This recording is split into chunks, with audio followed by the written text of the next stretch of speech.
आणि यानंतर आपण थेट दादरमध्ये जाऊया। दादरमध्ये एका इमारतीवरती एक मनोरुग्ण तरुण चढला असून सध्या त्याला खाली काढण्याचे प्रयत्न सुरू आहेत। एका इमारतीवरून दुसऱ्या इमारतीवर तो उड्या मारतोय। फायर ब्रिगेड आणि पोलिसांची टीम घटनास्थळी दाखल झालेली आहे। त्याला खाली उतरवण्यासाठी त्याची मनधरणी केली जातेय।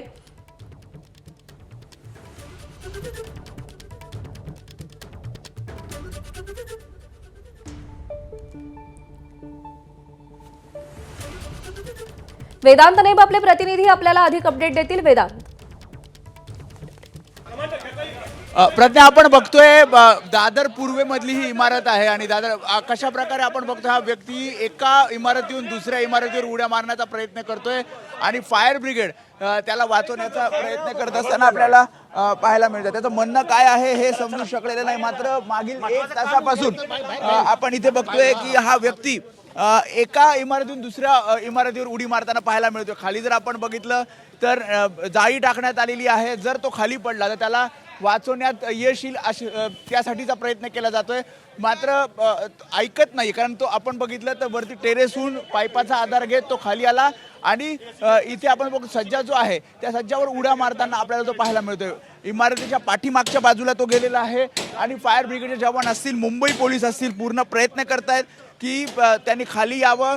त्याचं जे काही म्हणणं आहे ते आम्ही ऐकून घेऊ असंही ते म्हणतात। आणि फायर ब्रिगेड साधारणपणे आपण बघतोय 10 ते 15 फायर ब्रिगेडचे जवान हे प्रयत्न करतात। खाली आपण बघितलं तर जाळी टाकण्यात आलेली आहे, शिवाय शिडीचा वापर सुद्धा करण्यात येतोय, जम्पिंग नेट सुद्धा आहे।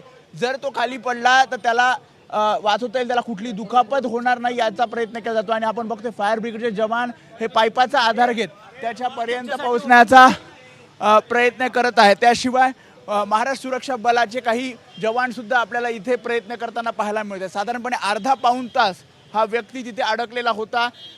जी माहिती आपण स्थानिकांकडून घेतली त्यांचं म्हणणं आहे की अगदी पहाटेपासून तो या सगळ्या हा सगळा परिसर आहे एका इमारतीतून दुसऱ्या इमारतीवर उड्या मारत होता। स्थानिकांचं ही म्हणणं आहे, त्याला आम्ही विचारलं की नेमकं तुझं म्हणणं काय आहे, तर तो मनोरुग्ण असल्याचं इथल्या स्थानिकांचं म्हणणं आहे।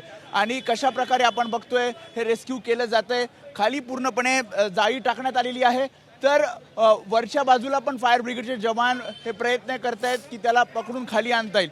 आणि अर्ध्या पाऊण तासापासून हे सगळे प्रयत्न आपण बघतोय फायर ब्रिगेड त्यासोबतच मुंबई पोलीस, महाराष्ट्र सुरक्षा बलाचे जे जवान आहेत त्यांच्याकडनं केले जातात। पुन्हा एकदा आपण दृश्यांमध्ये बघूयात, काही वेळापूर्वी त्यांनी एका इमारतीतून दुसऱ्या इमारतीवर उडी मारली तेव्हा सुद्धा फायर ब्रिगेडच्या जवानांनी प्रयत्न केला की त्याला पकडता येईल, मात्र पुन्हा त्यांनी आधीच्या इमारतीवर उडी मारलेली आहे। आणि त्यामुळे प्रयत्न सुरू आहेत त्याला वाचवण्याचे आतमधनं। म्हणजे कशा प्रकारे इथे आपण बघतोय शिड्या लावण्यात आलेल्या आहेत, फायर ब्रिगेडचे जवान कशा प्रकारे प्रयत्न करतात। जम्पिंग नेट सुद्धा आपण बघतोय मागच्या बाजूला, ही जम्पिंग नेट नेण्यात येते आणि फायर ब्रिगेडचे जवान पूर्णपणे प्रयत्न करतात की लवकरात लवकर त्याला खाली उतरवता येईल।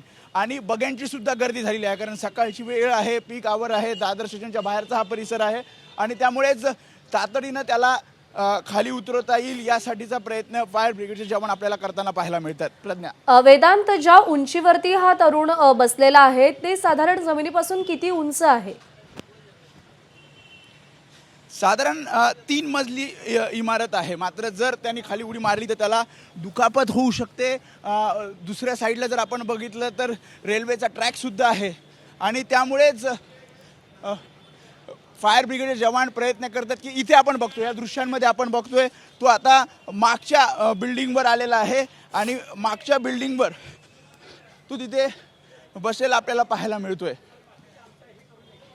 वेदांत, या बिल्डिंग मध्ये काही रहिवासी आहेत का? ते त्याची समजूत घालण्याचा प्रयत्न वगैरे करतायत का? काही कळू शकलंय का? नक्कीच मुंबई पोलीस असतील, फायर ब्रिगेडचे जवान असतील, त्या ठिकाणचे स्थानिक असतील, ते त्याच्याशी संवाद साधण्याचा प्रयत्न करतात। आपण बघतोय वरती सुद्धा फायर ब्रिगेडचे जवान आहेत, ते सुद्धा प्रयत्न करतायत की त्याच्यापर्यंत पोहोचता येईल, मात्र अगदी इमारतीच्या मधोमध तो असल्यामुळे त्याच्यापर्यंत पोहोचणं थोडंसं कठीण जातं आहे। मात्र एक साधारणपणे 5 ते 10 मिनिटांमध्ये आपण बघतोय फायर ब्रिगेड जवान पूर्ण प्रयत्न करतात की त्याच्यापर्यंत पोहोचता येईल, मात्र तो कोणालाही जवळ येऊ देत नाहीये आणि एका बिल्डिंगहून दुसऱ्या बिल्डिंगवर उड्या मारताना आपल्याला पाहायला मिळतोय। प्रज्ञा, वेदांत, दृश्यांमध्ये पाहिलं की तो काहीतरी खाली असलेल्या लोकांना उद्देशून काहीतरी बोलत होता। तो काय बोलत होता तुझ्यापर्यंत पोहोचलं का? तू ऐकू शकलास का? प्रज्ञा मागील अर्ध्या तासापासून तो हेच म्हणतोय की जर तुम्ही माझ्यापर्यंत पोहोचत असाल तर मी खाली उडी मारेल आणि त्यामुळेच पोलीस असतील किंवा फायर ब्रिगेड जवान असतील त्यांचं म्हणणं आहे की तुझं म्हणणं काय आहे ते तू आम्हाला खाली येऊन सांग. मात्र तो खाली उतरत नाही आणि त्यामुळे आपण बघतोय आधी समोरची बिल्डिंग होती, समोरच्या बिल्डिंगहून त्यांनी उडी मारून आपण बघितलं दुसऱ्या बिल्डिंगवर तो आला आणि आता मागच्या बाजूला म्हणजे इथे जर आपण बघितलं तर दादर रेल्वे स्टेशनचा ट्रॅक आहे आणि त्या बाजूची ही बिल्डिंग आहे आणि लांब लांब उड्या मारत तो वरतीच आपल्याला इथे अडकलेला पाहायला मिळतोय. अजूनही आपण बघतोय फायर ब्रिगेडचे जवान प्रयत्न करतायत, त्याला समजून सांगतायत.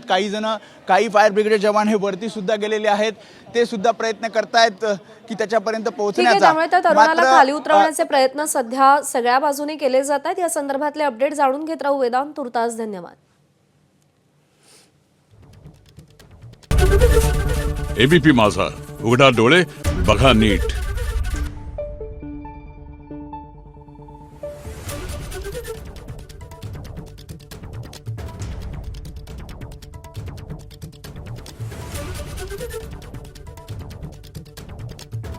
Thank you.